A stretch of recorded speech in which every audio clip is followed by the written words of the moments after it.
Boy. 99% of the will is going to 1% of the quintai. Octavie must rise up. That was bad. Oh my God. Whatever, man. Whatever. Jesus. Call yourself a New Yorker. I don't. Oh. What do you call yourself? Californian? Bicoastal liberal elite. Yeah, cuck. Yeah. Hell yeah, brother. That's why we were such a hit with the Sun Eater crowd. Yeah, we were. Oh, man. All right. How you doing, buddy? I'm jacked up. You fired up? This is a good-ass ending. Throw it out there. That was a great ending. I remembered it being a banger, and it was. Just twists and turns, man. I mean, he doesn't mess around. It's like 8 different book plots in one. It's really fun. Yeah. It got spicy. The silly fun scale Spicy will be discussed again. Yeah. And spoiler alert, it's going to the fucking moon. Up and to the right. Top right. I feel like we always check in with other media at the start. Have you watched Tutors? No. And I had a whole conversation about it Friday night at a game night. And I watched one episode of the US version and it wasn't for me, but I don't know. You could convince me. I think I almost have to give it the anime pitch. Give it 8 episodes. Of what? The newest season or like the old season? I'm watching the newest season. I haven't seen the old ones. Colton, former bachelor who stalked his ex, is back, baby. Oh, baby. With a really unsettling gaze. And a bunch of other people. The vibe is really off-putting. It's just like a house of people with horrendous Botox. That was part of my problem is when I think we watched maybe season 1 of the US and it opens with just kind of like a reunion of all these reality TV stars that I don't know that aren't attractive or funny. And it wasn't what I wanted to spend my time doing. That is the tough part. But at some point, once the game actually gets rolling, it becomes pretty compelling. It's like succeeding in spite of what is a pretty annoying cast.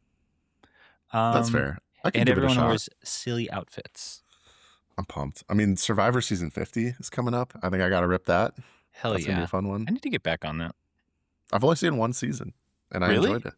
Yeah. Do you know Jeff Probst is fucking jacked? Yeah, that dude's awesome. Dude, that guy's so shredded and great at sports commentary.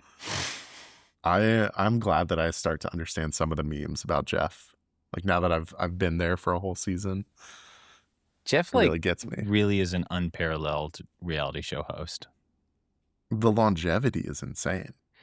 And he like is Chris Harrison way back in the day in Bachelor Bachelorette. You could have dumped him. Like he really did fucking nothing except hand out roses. The rose Jeff is like a character in the game, will dig at people. He'll like start beefs between people. Yeah. And he's also like a moral authority on the show. He calls people out. He is Survivor. He's fantastic. Yeah, I think he's like a super fan. I know he must be. It has netted him tens of millions of dollars. But I mean, I would be a pretty big fan. Let's be real. Yeah. Anything else in Media Corner before we get to Rome? I did my first Dungeons and Dragons one shot today. Oh, did y'all finish the campaign? We did. It was like a 4.5 hour campaign. It was really fun. All right. Can I get 15 seconds on your character and then we'll move on? My character was Hadrian. His backstory is he blew up his son. He was a Fey Wanderer Ranger. So a little sneaky archer boy.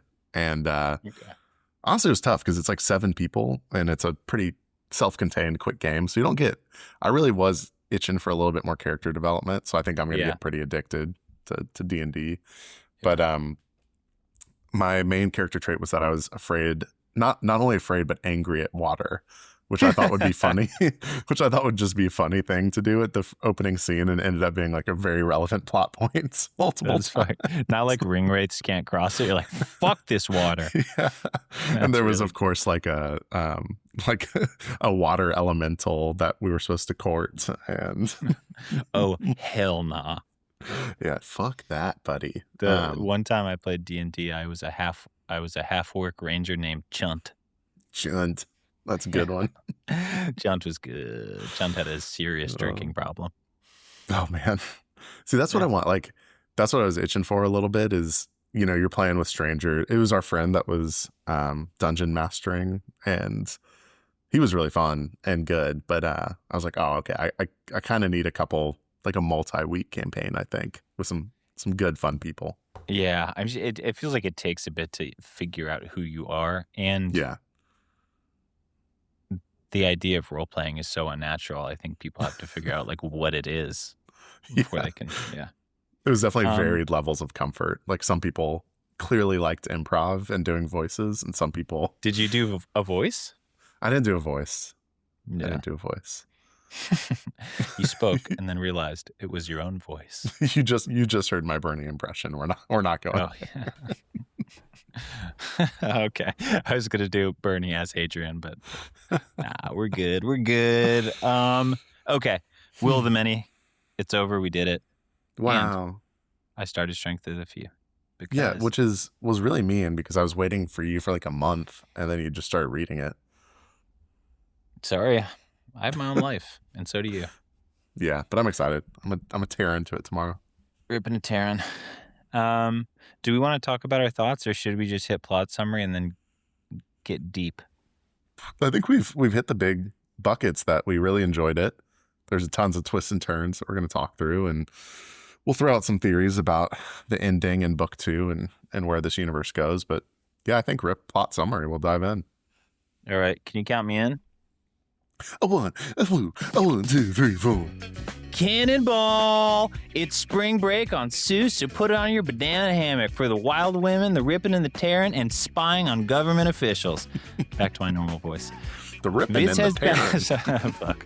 Viz heads back home to the island of maxed out stats and finds that the Empire has set up shop in his dead parents' home, and that they're bungling the traditional Suus recipe for clams, and that's where he draws the fucking line.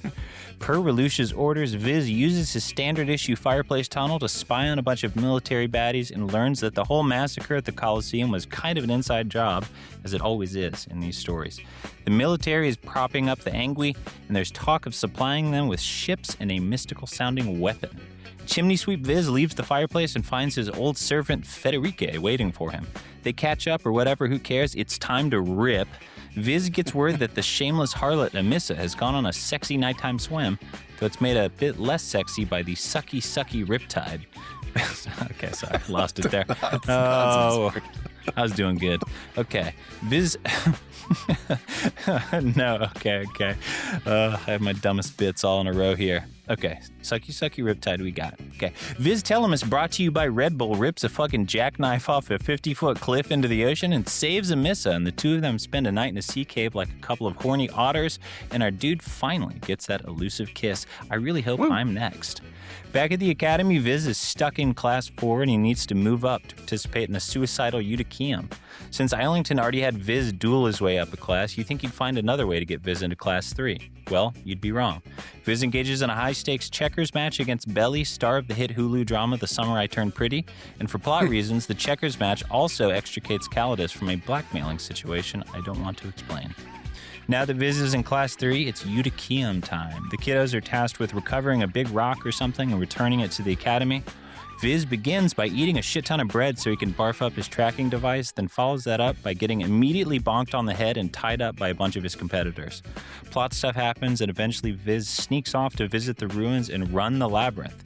Turns out Belly had the same plan, but she got shish kebabbed by evil ghosts, and now we'll never know if she picks up Conrad or Jeremiah.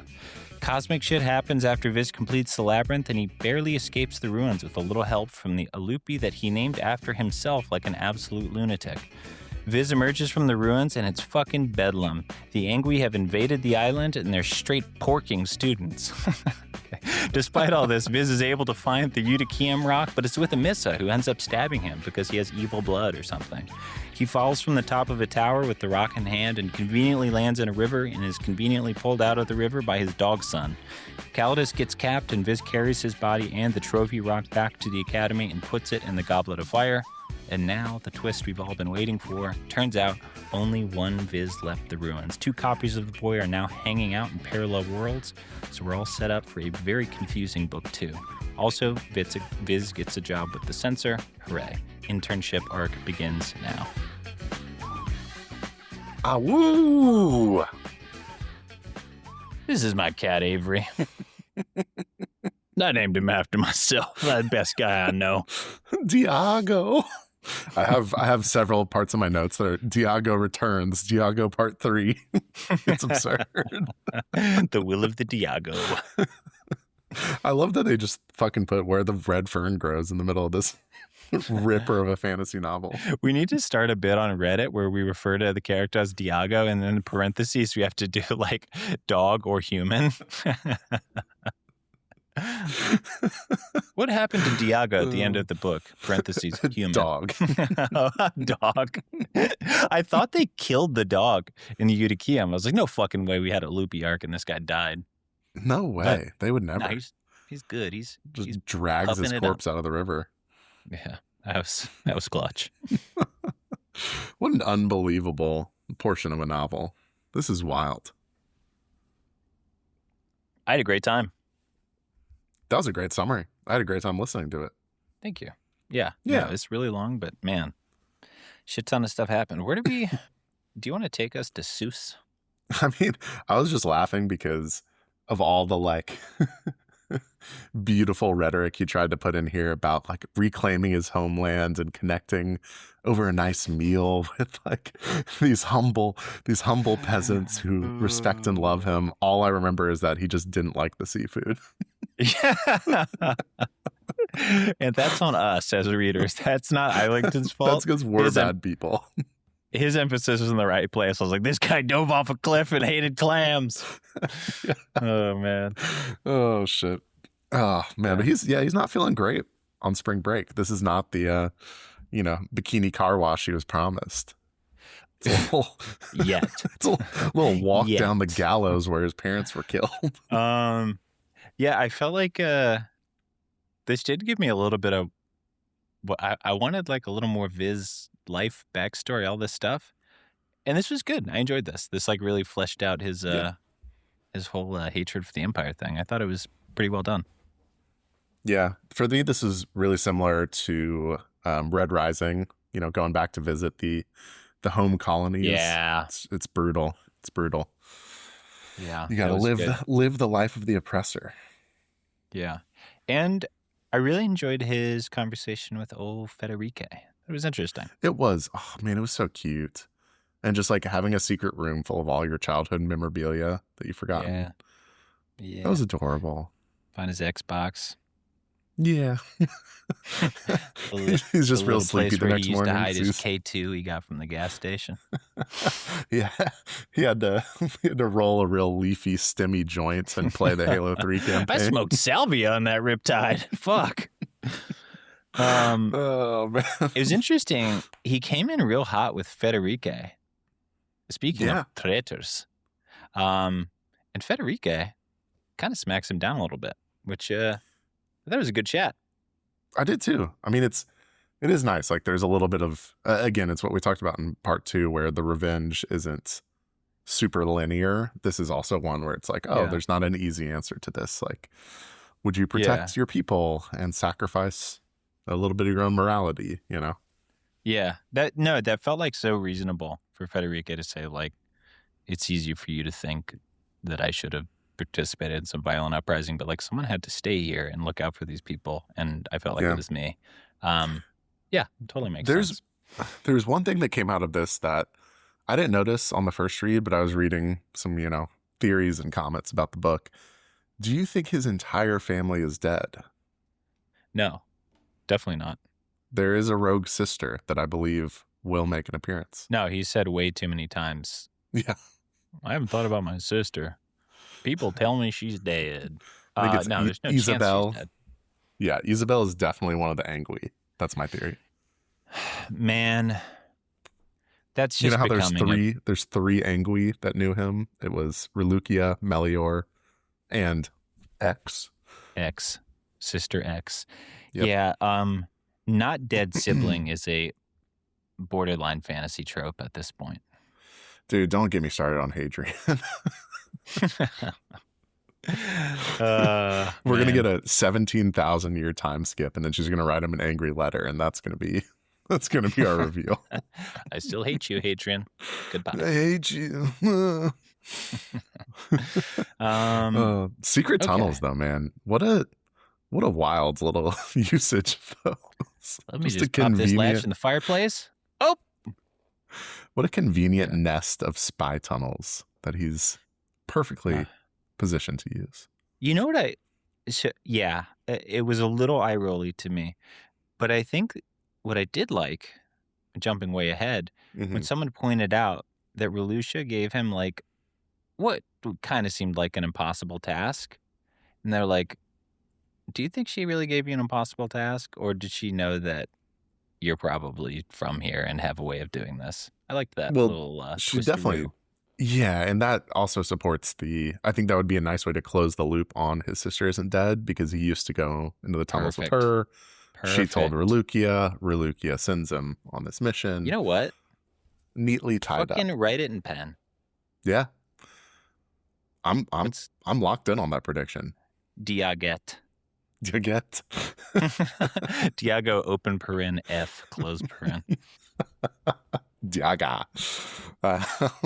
Okay. Maybe we should talk a little bit about in the tunnels before we get into, cliff diving hotties, because I feel like this portion what is a little he hears connected. in the tunnels. Yeah. Okay. I thought you just wanted to talk about the tunnels. When he discovers the Suus files and all these naughty senators. Suusgate. Yeah, Suusgate. Fascinating. Yeah, kind of wow. I actually wasn't expecting this on first read. Yeah, I wasn't. And I didn't really remember it either. Yeah, the military is propping up the Angui. And this is actually nicely foreshadowed by Calidus, like in part 1, when he's explaining totally the hierarchy to Vis, just like, okay, the military is like ceding power, and they need an excuse. They need an excuse to exist. What is a military in peacetime, Exactly. Yeah. America would never, but some people would. Yeah. And it's all the way from the top. It's the princeps himself. You know who I want to meet? The duodenum. I want to meet the duodenums or whatever they are. Yeah. How jacked are those guys? Now, we established more will doesn't make you jacked. Which sucks.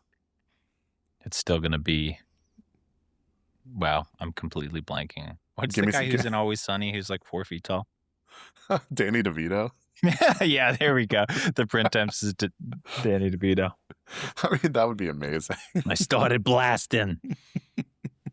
Yeah. All this will affected my hairline. Okay, can we talk about the Riptide? I'm tired of politics. Yeah, well, last thing I'll say, they're going to give him a whole ship and this big-ass weapon, and a big-ass ship. Yes, I want to know what the weapon is real bad. Yep. And we don't know, so we're not going to talk about it. Figure it out. We'll all read book 2. Let's talk about Kissing in a Cave. Have you ever jumped off a 50-foot cliff into the water?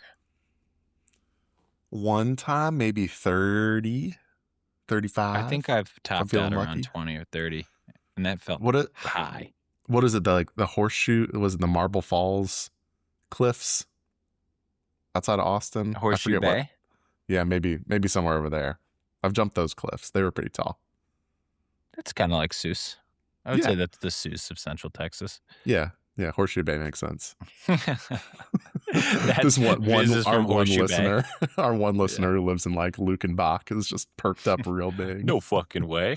No Book way. Two's better with the Horseshoe Bay shout out. Dude, this is fucking absurd. You're in the middle of talking to one of the other two people that's on this trip with you, and you just bolt mid-sentence and dive off a cliff and then expect nobody to think it's weird? I don't know. It just felt weird as she's swimming and there were currents. And anyways, I decided to sprint and fucking hail a wingsuit off this cliff. I don't know, man. It honestly didn't bother me that much. No, I mean, it was fun. Yeah. Like, what do I care? What do I care if this makes sense? The only thing that didn't make sense that kind of bothered me was like being gone for 24 hours at a small event that's really heavily scrutinized. And that there's no search party to rescue like the daughter of a high-ranking government official. It's another, dude, it sort of reminds me of the conversation that we had an episode or two ago where like, why did Viz need to cut his hand on the fence? Oh, yeah. I'm like, why do there need to be a rip? Couldn't this whole book have happened without someone getting caught in the rip? And sea caves? Why can't they just like have gotten to know each other? No, man. It just felt like such a fucking fabricated action sequence. Do you think James Islington wanted to be a swimmer growing up? This guy loves swimming. Like swimming in really obscene situations. Like he would love the Tom Cruise new Mission Impossible where he has to like swim through a submarine in the Arctic. You think he likes Waterworld? Waterworld is an A+ movie. Throwing it out there. I know. We've discussed it on the pod. I know. I got kind of offended. That's my knee jerk. I'm like, you better not talk shit about Waterworld. No, I haven't seen it, but I love it already. Fuck. Okay. Yeah, but I guess the interesting thing here is that this is a larger question that I have about Emissa, but she lies to him in the cave about Indel wanting to fascinating join religion, I think, because he hates his dad. She's right on the facts, but lied about how she got those facts. Yeah, whatever it is, it's like real. Yeah, it's so weird. I think I can't remember how she said she got the info, but eventually when Viz confronts Indel about it, he's like, she shouldn't know that. How the fuck does she know? Like, whoa. Yeah. And yeah, I think probably more Emissa later, but like, who's she working for? What's going on? Yeah. Clearly in cahoots with Viridius, maybe, but we'll get to that towards the end. Viridius or the Angui. Yeah. But anyway, he comes back to school with the hottie in hands, like, Jesus Christ. You got to beep that. He doesn't even listen to this show.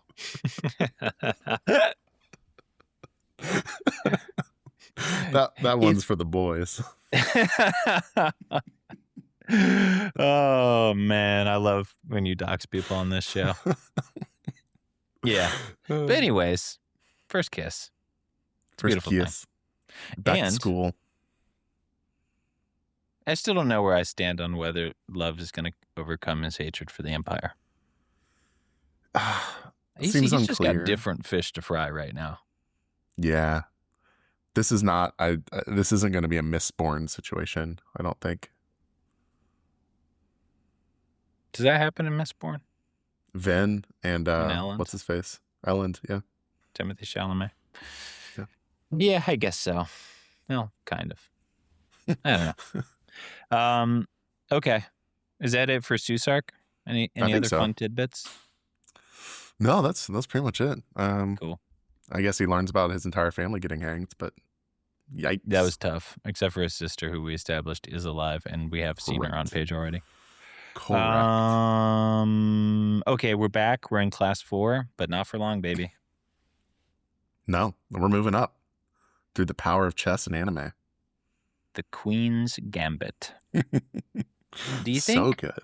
Islington read a bunch about chess before he wrote this scene? I think, or you think he hadn't played chess in 20 years. And so he changed like 2 rules. It was like, this will be fine. But do you think he's like, I'm going to watch YouTube of the 10 greatest chess matches ever and just figure out what makes drama in this game? He was just ripping Gotham chess VODs on Twitch. Wait, what was the chess subreddit you told me to look at? Anarchy. Anarchy? Chess Anarchy. He's probably a moderator. I'll subscribe to that on the Book2Isbetter Reddit account. Perfect. Oh, hold on. Can we Maybe talk we'll about get some censorship? traction there. Maybe we'll get some fucking traction there instead of getting censored. Censorship is a real fucking problem. First of all, stupid ass Cosmere. I posted what I thought was honestly a very misinterpreted fan casting for the new Mistborn Cosmere series. A lot of people thought I was joking when I said Theo Von should play Kaladin and Ben Shapiro should play Wit. I think they would be great. Regardless, Amen. the mods fucking took it down. And let me tell you what they didn't take down. The million other worse memes in Creme posting that are also fan casting. You know, normally I'd let you just sit on this one, but you're right, and I back you up fully. It was funny, it was on topic, it was timely, and it was controversial. It got the people going. It had 200 comments or something. It had more comments than likes. No, it actually, yeah, I think you're right. I think it did. Man, there was a crazy 30-minute period where there were not enough comments, and it was like 50-50 people looking at it and being like, fuck no, versus people getting that it was a joke. And I was really nervous. Yeah, I got out of dinner and I read your text monologue. You just, I'm in hell. You're like, hey man, I really need you here. I'm waging war in these comments. I'm in a fucking foxhole in the comment section. I've just been eating ceviche for like an hour. It is just so funny to see that meme being like, Joe Rogan should play Dalinar. And someone comments and it's like, actually, Dalinar is Asian. I was like, yeah, how dumb are you? Come on. Well, anyway, I've lost a lot of respect for the Creme posting moderators. That's the thick of it. We make fun of the Sun Eater community a little bit. They would have gotten the joke. They appreciated our humor. They, honestly, they're just like they're a sharper bunch, man. Yeah. In Hierarchy series, we're coming for you. We're loading up the memes. I honestly, I think about it every day, and I haven't had a single funny thought about this series. Okay, here's the problem. We're behind. So anything we post is irrelevant. We need to read this next book, and then we'll be able to fire away. Yeah. Yeah, I guess so. Okay. That's how I felt about it. All right, book 2. We'll be coming hot. Yeah. Well, anyway, enough of our meta commentary on our own social media presence. Listen to us talk about our Reddit. Okay. Dude, how funny was it that he just judges the shit? Like, his arc of watching Calidus maybe have a girlfriend was really funny to me. He's like, oh yeah, get it, bud. Wait a minute. You don't have a hot girlfriend too? Or is he being blackmailed by a psychopath? Oh, it's great. What do you think about this plan? Goad her into playing chess at lunch. I think it works if Belly is a fucking idiot. Which she is. True to Academy style. Moron. I mean, to be fair, the other guy who got beat up in the homunculus battle, whose name I can't remember, and Belly have a similar argument, which is like, dude, I am established publicly as the best person in the country at this particular activity. The sword guy, though, kind of just got voluntold to go fight Hadrian, and he was a slacker. He's like, I'm a jock. I'll never leave class 6, but goddamn, can I swing a sword? This lady, it was just like, do you want to play chess for your car right now? She's taking pink slips. No, I don't want to play chess for my car. Like, it's that easy. Of all the work it takes these kids to get to class 3, man, just say no. No, sit on your little egg. Don't get off your egg. Crazy. But anyway, she falls for it. And then props to him. It's a sick move to both get the goods and still fuck her over at the end of the game. I enjoyed that. When you've been trained by the brightest minds in the game of Foundation on the mystical island of Suus, nothing to lose, really. Yeah. That was some of the best Suus lore.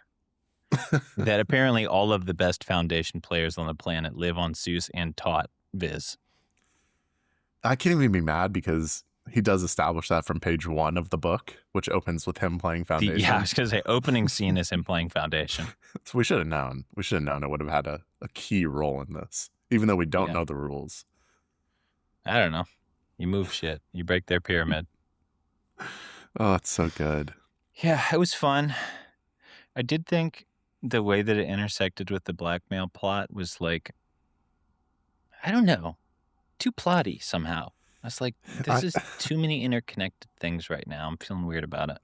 The one pacing, I don't have actually a lot of pacing criticism of this book. But my one pacing note here is I think the Cal just getting blackmailed with Belly should have happened in part 2, pre-swing break. Yeah, I could see that. If they come back and he's thought about a plan. Like it would have been better if, like, you know, they both took spring break to come up with this plan and then enacted it versus, I don't know. As I recall, it happens basically in back-to-back chapters. Like, I'm being blackmailed, and then Viz needs to get to class 3. And it's like, what if I killed 2 birds with 1 stone? Exactly. So that's my one small critique. Just move the pieces around a little bit. But the scene was fun though. Like when I realized that they were going to do chess heist. Yeah. My eyes did roll back towards my brain. But once they started playing, I had a good old time. You were lapping it up. Yeah, and they had a bunch of, the whole fucking academy was watching. All the professors were there. It was good. Everyone's like, oh, take her queen, yeah. Yeah, it was good. It was good. Where does it rank in all-time chess and fantasy scenes? Like Harry Potter live chess battle is up there. I make my move.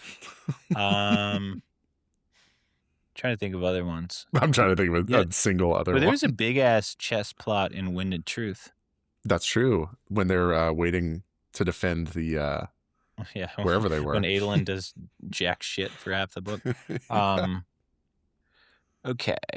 There got to be more. Of those 3, this is Harry number Potter. 2. Harry Potter, number 1. Potter's one for the goofs. Hundo. And am I right? Like, my notes kind of skip here, but do we just go straight to the Uticum from here? Like it's like 1 minute later? Yeah, they call it like a month early. Like, folks, we're at 900 pages. It's time for Uticum. He's been in class, I swear to God, like 2.5 months. This is absurd. Well, it turns out Will's not that complicated. No. So, what more is there to know? Uticum time. And goddamn, is this Hunger Gamesy. It's real Hunger Gamesy. Thought this game was fun. The setup of the game or the precursor to the game? That with all the trackers and all they're just a bunch of fun little wrinkles. Like the trackers, the top people get more of them than everyone else. Introducing all the people from class 4 who have different incentives, the necklaces, and you can sort of switch your allegiance and stuff. He cooked up a pretty fun little game. What's wrong with you? Why don't you hate this? Why? Why would I hate this? Because we haven't hated anything in like 2 episodes, and it doesn't feel right. Fuck this game. It was stupid. It's derivative, and they should have just taken a test like any normal school. Can you imagine if we just had a finals arc?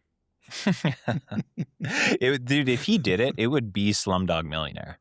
Oh my God. Every answer would be traced back to Suus somehow. Dude, that would be so fun. Oh. Slumdog Suusionaire. I'm with you. I was just noting that I'm a little surprised by our rampant positivity about this series so far. I really liked the setup, to your point. Like, it's one of my favorite little wrinkles of the game. Yeah. The kind of guesswork of what is Viridius promising to do or not do for all these people in return for, I don't know. This stuff is always really fun. Like, I know it's not very similar, but like the fact that in Harry Potter, J.K. Rowling invented a whole ass sport. Yeah. This sort of feels like that. It's like, wow, you came up with fucking rules, and like people are actually thinking about the rules and exploiting them. Like, this is very creative and fun. This was like a really good spin on Hunger Games trope. 100%. And it was Yeah. convenient. At first, I was like, oh, it's too conveniently designed for his two best friends to be on the squad. It's like, oh, you can have two people. Haha. But then somehow Aiden gets blackmailed and Yes. can't join the squad. Yeah. Unfortunately, we don't have much to say about that because we have no idea what's going on there. Yeah. But I'm intrigued because he's one of my faves. Yeah, more for book 2. Well, probably 100%. good he didn't join because he probably would have gotten fucking killed. So yeah, true. Rest in peace, Caldas. But yeah, we're on to the game. Let's go. Time to barf up some tracking pills. It's time to eat some bread and puke. Now that's my kind of. Now that's a Tuesday. Texas Roadhouse. They really underestimate these children. I didn't think you were going to eat a bunch of bread, barf, and then kill one of the people who's supposed to be helping you. I didn't think you were going to climb over that fence without stabbing your hand. How'd you get away with that? I thought you were just running around with fucking holding knives by the blade. Okay. So yeah, it starts off rough. They immediately participate in the fantasy trope of get bonked and tied up. Yep. Which I always love. And then we have the double, triple secret agent, undercover agent, Aqua. Yeah, she's doing the most. She's smart. She's the only one who does anything. They just sit there tied to a tree for a day. Yeah, dude, we've been dogging on the people in the academy being dumb as shit. Equa's 4D chessing it. She's playing 4D Foundation right now. Yeah. It also turns out, we should acknowledge like class 3 kids are different level. They're all pretty They are clever. actually competent people, except for, well, Belly made a mistake. Oh, we also forgot to mention at some point that Iroh susses out that he's a little sus in Suus. Mm-hmm. He knows things. He knows things. But anyway, that's one of the other indicators of their relative intelligence. Should we go to the ruins? I would prefer to talk about when he steals the tracking plate from the two adults. Have you ever thrown a tree? I was dying. This guy just starts chucking whole trees through the forest. Someone stole my tracker. It's just fucking ripping trees. That's crazy. It seemed especially crazy when I didn't know that they were evil people. Yeah. God, this guy really lost his cool. He could have just gone back and gotten another one. It is really weird. The presence of the adult safety teams is just such a harbinger here. Like, why are there random adults on the islands for the first time in the entire book? I thought it made sense because they're like, we don't want but they're a loopy around. Yeah, of course, of course. I don't know. But I think if I immediately reread this section, the million adults would seem incredibly sus. It does. But yeah, then he steals the tracking plate. He has a convenient 12 to 24 hour window to not check in with anybody. Lies to Caldas, of course. Sneaks and away. Diago returns and leads him to the labyrinth. Thank fuck. God. Yeah. Travis Jr. leads him, and this is it, dude. You know what's cool? The trickeration with the epilogue, it got me again, man. Oh. It tricked me again, because he went in, he comes out. It's like, oh, I guess he's got to go back by the end of the book. Wrong. Shit already happened. He's already multiversed. Control-C, Control-V. Cloop, cloop. Yep. How did you find the actual running of the labyrinth, which, on my count, took 1.5 pages? Initially, I was like, oh, I thought this would be a bigger deal. And then I'm like, well, fuck it. He's throwing everything out here at this point. And I enjoyed the fact that we had a whole book lead up to the labyrinth and he ran it in like 2 minutes with no trouble. It like is weird looking back on it. They're like, you must train forever for this impossible challenge. And then he just kind of slams it. But is there anything he doesn't do well? Like, is this surprising at this point? Islington's been preparing us for this. This dude has not failed a single task. I think the funnier part was that the way in was a little exciting because he does see Belly's dead body, which is jarring to say the least. You know what? I was really feeling when he saw her dead body. I was like, this is some sort of trick of the mind. It's trying to fuck with him and show him dead people. But no, I think she actually fucking died in there. Yeah. Although there is a theory that she did make it through the labyrinth. Oh, she died on the way back out? Yes, that body, the body in Ress, died on the way out. That is bullshit. It shouldn't, the labyrinth shouldn't be triggered on the way out. Yeah, that's what I was going to say is I love that the way in was like fairly simple, but then the way out is just like a one sentence mention. Just like, oh yeah, and then I ran he it just on the way made a out. It was straight tunnel. I'm going to outsprint these ghosts. It's also like there should be a save file. They're like, hey Viz, you did this previously. You don't need to run it again. And since I'm not going to spoil it at this point, having the creepy dead people be the test dummy was awesome. Pure enjoyment. Yeah, it's great. Made me laugh. Maybe Belly will be one of those people. It's true. But the interesting part for me here, this whole section was just awesome to read. But when he goes through the Harmony portal thing and starts getting the tattoos on his arm. There's some weird mystical shit that I did not understand. Someone speaks to him about everyone paying a price. Yep. There are instructions being carved on his own skin when he gets back. This is great. It was awesome. The weight run. I was like, oh my God, that was fun. Yeah, he starts running at RU, which is fun. Yeah. And Diago helps him kill some ghosts. Yeah, but he gets bitten, right? At this point, this is where he gets bitten. This is where his blood gets all fucked up. Yeah. Yeah. I just still don't kind of understand what's up with the blood stuff. So maybe we'll break it down a minute here because this is probably really important for the whole rest of the series. But so I understand there's this whole trend that like to go through synchronization or out of synchronization, however you want to see it, you have to sacrifice something. The guy he fights later on sacrificed like the scars on his face or whatever, and then recognizes he sacrificed his arm. But the part that was weird for me is that like it didn't happen when he went through the portal. It happened when like zombies attacked him. I don't know. I don't know. It's some fate shit. It's weird. I don't know. But anyway, he has to sacrifice something. That's going to be his arm. And what's a good fantasy protagonist without losing an arm? It's true. He got Skywalkered. Dude, and he gains secret superpowers. Yeah. Thank God he got those before he fell off a fucking giant building. And thank God when he has to sneak through the wilderness, sight unseen, he has danger pulse spidey sense to help him along. I'm rolling with it. I'm having a great time. So no cynicism in my heart. I love it. He passes out after the fight with the zombies and just wakes up like, oh, pretty chipper right now. This is feel great. Good. God damn.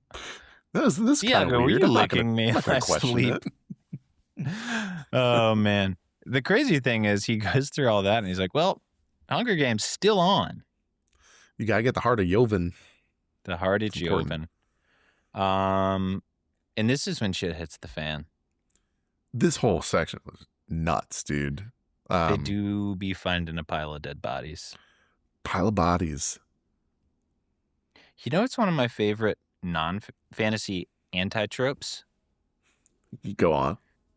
When you present someone with evidence and they observe it and make a rational decision.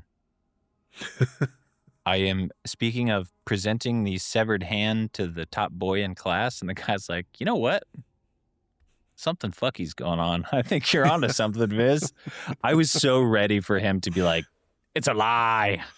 And yeah, actually, I really enjoyed the logic of that. It's like, oh, man, yeah, we have a little bit of a petty rivalry because we're classmates, but my friends are dying? Okay, cool. It's just like, dude, I feel like every author gives into the temptation to have someone just be like completely obstinate and unreasonable. And not here. Hats off, Islington. Yeah, agreed. It does remind me of like the trope in a rom-com where people keep running across town or in a building to find each other, and it's like, you got phones. It's it's fine. We could figure this out. Fourth Wing, this would be milked for 4 books of drama. Oh, yeah. Thank God it's not Fourth Wing. Thank God this book is not Fourth Wing. Should we write a Heated Rivals fanfic spinoff of this with Iroh and Vis? And is Calidus like a spurned lover? He is. Yeah. He's kind of the jealous third. The 2 jocks are hooking up, and he's just kind of nerd boy who wants love. I like that. That's pretty good. Okay. Heart of Jovan, locate. Well, when does Calidus die? Okay. I was just going to talk about the tower shit. Well, first of all, we get to the tower, and 2 more bodies are nailed to the tower. Not disgustingly. Good. Not good. Yeah, not good. Okay. Tower, climbs it, up top, Emissa, a dead guy, and some sextus who is fucking throwing rocks at him. It's so dumb. Like, why? Throwing a rock at him made me laugh. He's like, I thought he was going to smash the whole tower down. He chucked it at my head. Fucking threw it at me. Oh, shit. Smart. You can do that? Works every time. It's crazy. Yeah. And Emissa at first kills the big boy, the big rock chucking boy. Clutch. And then stabs the shit out of him. What the fuck? Yeah. I don't know why. I remember this being way more traitorous on my first reread. But here it's like, it feels so obvious that there's something going on. There is so much shit. They frame it like it almost is framed as like a sympathy kill. Like, yeah, she like because of the whole poisoned blood thing. There's some look that crosses her face, and she, I don't know if someone did the teleportation thing and maybe said something to her, or she just had some indication, but it seems like she thought the boy had poisoned blood and needed to put him down. Yeah. I don't know that she turned on him necessarily. Like in a super. I think there's a couple theories for me. One is she has also gone through the whole labyrinth process and recognizes, somebody who's been on the other side and needs to kill him. And the other is like what Viridius says to him towards the end, which is like, you have tainted blood. Yeah. So you're probably either he's going to die or he's going to get killed later. And she puts him out of his misery. I don't know. I would lean towards her just having awareness of the whole blood thing and the multiple realities as opposed to having done it herself. But makes you think that she's Viridius's, number one girl, maybe. Yeah. I feel like that's another hard thing to avoid in fantasy is like not every character can be a Knight Radiant, Like not every character can have 3 copies of themselves and have been through the labyrinth, right? Like it should still be kind of special. All in the same semester. Turns out it wasn't that hard. Yeah. But that was a pretty big betrayal, man. That sucks. It was a crazy twist, yeah, because they just kissed. You don't stab someone you just kissed. No. But he unlocks secret power number 3 right after quick recovery and danger pulse, which is force grab. Yeah. He sucks the heart into his hands. And falls into the river. Subconsciously. It's not an active. Yeah. You'd think he'd be dead. You'd think. Well, we did. Okay, we skipped a pretty big part here. Tell me. Relucia's contact from the town who can teleport. Shit, yeah. And he has like a fucking magic duel with. Yeah, completely forgot about that. And he suggests that perhaps Relucia is not the big bad. No. And also that there's a pretty big, probably like political war. I don't know. Read book 2. Did you like when he's like, I'll humor you with a little bit of lore before I kill you. I actually liked how he just said, "Do not mourn them," when all his friends were fucking nailed to a tower. Oh, don't mourn them. Gotcha. Yep. Mourning okay. deactivated. Not sad anymore. It's like, hey, bud, you turned 18 yesterday. It's time to grow up. It's time to grow up, buddy. People die. Everyone does. Yeah, there's not much else to say about that fight because he just lore dumps, and then clearly we're going to learn more in book 2. But yeah, yeah. Let's talk about falling to your death in a river. Do we want a quick eulogy for Calidus? Or we'll do that post falling into the river. Honestly, there's not that much to say. He falls into a river. The dog he named after himself pulls him out. It all makes sense. Do you think Calidus is really dead? Oh, he dead. He's so dead. He's dead. Unless they're... Oh my God, what if there are copies of Calidus? Don't let it be. Now they're just copies of everybody. I hope it's just full clone battle. I cloned my wife. I much prefer Obitium wife. Rez wife fucking on my head. Always asks me to clean. Have I talked to you about bitch wife humor? Yeah, we've talked a lot about it. How absolutely absurd it is. It's gone out of style except for in tourist shops. Yeah. I was in a little mountain town and I saw a towel that said, "I thought I retired. Turns out I just work for my wife now." I was like, God, people hate their wives. What's wrong with you people? It props up like a whole generation of comics. You're like, it really did. Who was the redneck comic that Larry the Cable Guy or Jeff Foxworthy? Larry the Cable Guy. Was he bitch wife humor? I could just be blaming him, but in my mind, it's a 1-to-1. I remember one of his jokes, and all I can say about it is that I can't say it on this podcast. Do you remember Jeff Foxworthy? Yeah, of course. You might be a redneck if. You might be a redneck if. My parents thought that was like the pinnacle of comedy. Oh, yeah. Because they would sell Jeff Foxworthy like greeting cards and shit in Walmart. I don't know. I remember this. And the one I remember getting, because my parents were so tickled by it, was, "You might be a redneck if you think megabytes is a good fishing day." You kind of like that one, didn't you? Bad. I kind of did. That one got me. You know what, Jeff? You're kind of cooking with that one. Man, I might have to go read myself some Chicken Soup for the Soul and listen to Jeff Foxworthy after this. Do you think Blue Collar Comedy Tour is coming to LA? I hope so. we can do a warped tour and a Blue Collar Comedy Tour back to back. Dude, that would be unbelievable. We go to a live taping of the Man Show, Warped Tour, and then Blue Collar Comedy Tour, and we end with, I don't know, getting divorced.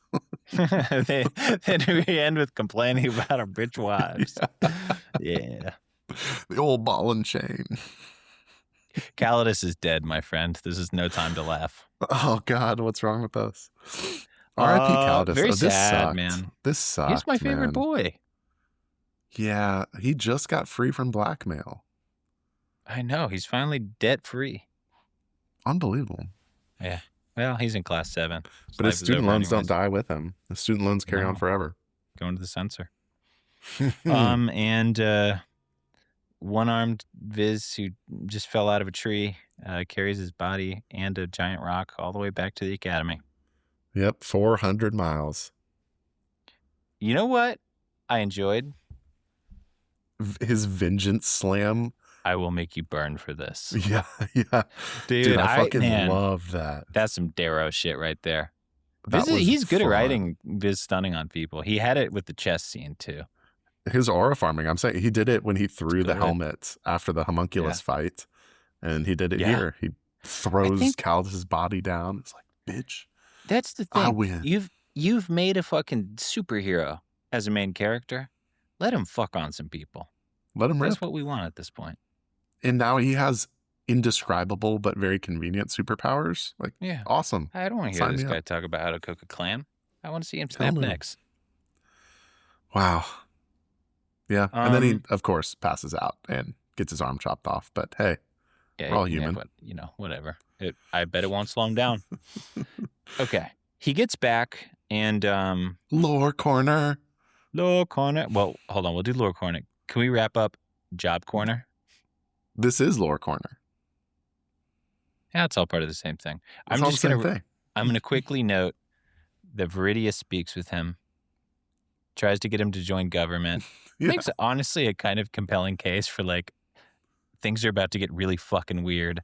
Right. Let me bring you in. We'll protect you. Blah blah blah. And Viz says, "No, I want to work for the IRS." Yeah, how wild was that? Yeah, and I don't know. I felt like good writing because I don't know. I think we've been working towards not trusting Viridius the whole book, and Yeah. I still don't really know. I'm still pretty open to him being completely evil, or maybe the one person who's looking out for everyone here. I agree. I mean, you start thinking, oh, maybe he's the good guy. He's going to stop the cataclysm. You know, he's been sacrificing these children for good, clearly. But I did love we're trying to stop a cataclysm. Yeah, I kind of love the fuck my fake dad, fuck this principal. Yeah, I'm gonna go hang out with Cal, his weird dad that he'd mentioned a couple times and didn't really like. You know what plot thread was like not very well developed? His goal of becoming an ambassador on some weird island. The funny part is everyone he talked to knew it wouldn't work, and so did he. I shall give up on my dream that never would have happened. Relukia is like, yeah, sure, but we'll make you an ambassador. Yeah, no worries. Hey, Travis, I'm just letting you know that I'm no longer going to pursue a career in the NBA. Oh my God. This actually reminded me. I learned the worst, weirdest, stupidest named government position today. Hit me. Richard Grinnell, who is currently serving as our special presidential envoy for special missions. Ooh. You must feel like a very special boy. He's my special man. There's no chance he doesn't have plump cheeks. He's plump. He's a little plump cheeky boy. Yeah, good for him. But that one popped up, and I felt it fit here. He's about to go be special missions. He's about to be the censor's special boy. I organized Baron's party at Chuck E. Cheese. Okay, job shit. Okay, fuck it. Lore corner, hit us. I was gonna say that was lore corner also, but lore corner epilogue. Drop that beat. Do. We're in 3 worlds at once. Same guy, 3 of them. Whoa. Yeah. Kyra is alive. Yeah. Dude, talk about siblings not being dead. Holy shit. Who didn't see that coming? Who saw that coming? I saw that. Well, not Lusitania or whatever her name is. She doesn't have eyes. Lenistia. I saw the will-imbued air move in his shape. She's hiding something. We know it. She's up to shit. She's a witch. Yeah, Sewer. Is that can't be his. All right, I'm going to check the audiobook and see how that Sewer. No Kyra? way. Kyra. Well, let me tell you, it's not Angui. I've just started saying it confidently now. I hope the listeners know that it's a joke. Oh, man. We're probably not getting an author interview, aren't we? James, I did the Australian accent once, and it was a joke. He seems like a really nice guy. I watched an interview with him right before we recorded. I like him.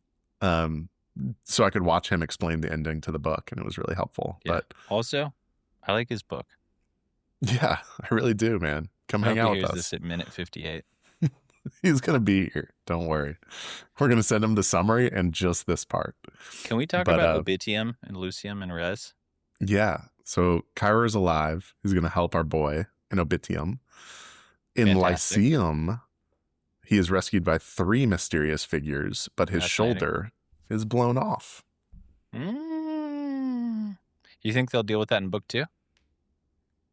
Book 2 is always better. So yeah. Book 2 is better. Mild spoiler for book 2. They do deal with that in book 2. Yeah. Yeah. Dude, I mean, what a stinger. It's so fun reading this and having book 2 available. I'm so excited. I'm legitimately very excited about it. Yeah. Hold on. I was going to scroll to the ending because, I mean, one of the fun facts was that he carved the warning on his arm himself, which was fun. That was so cool. Yeah, and what is it? Very Dolores Umbridge. What is this about? Like the same way you've been copied, the same way the world was thousands of years ago in the war against the concurrents. Yeah. That's what I noted down as like, oh boy, this will be interesting. There are a lot of capitalized terms that we concurrence, reckoning. Getting familiar with real soon. Okay. I mean, that's more or less it. We got 3 vises, and he's going to work for the government. By the government, I mean the censor. And that's about it.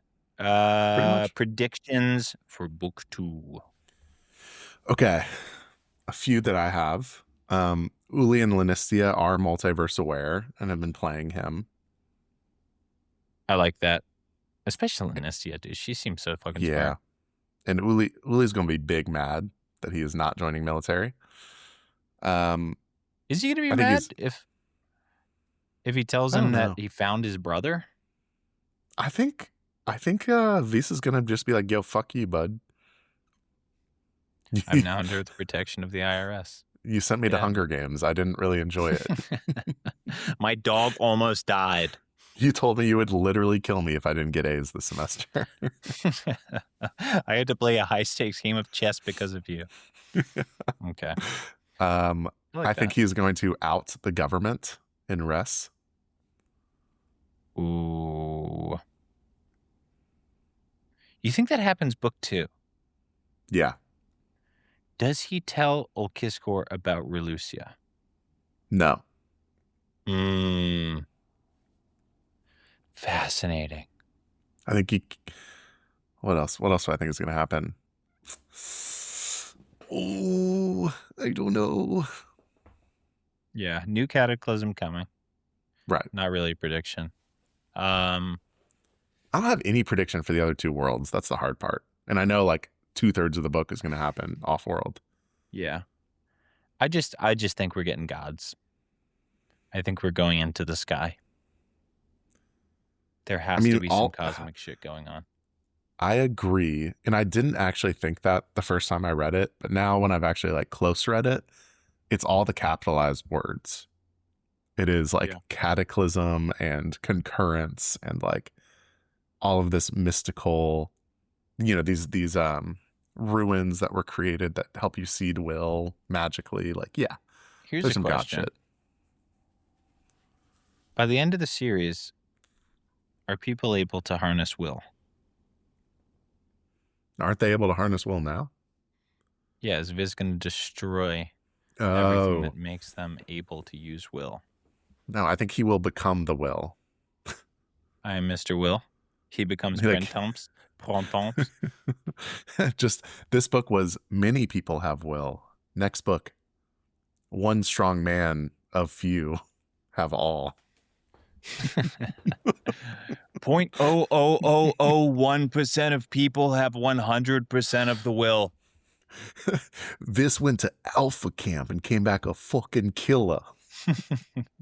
There are no good governments. There are only good men. We must give them all the will.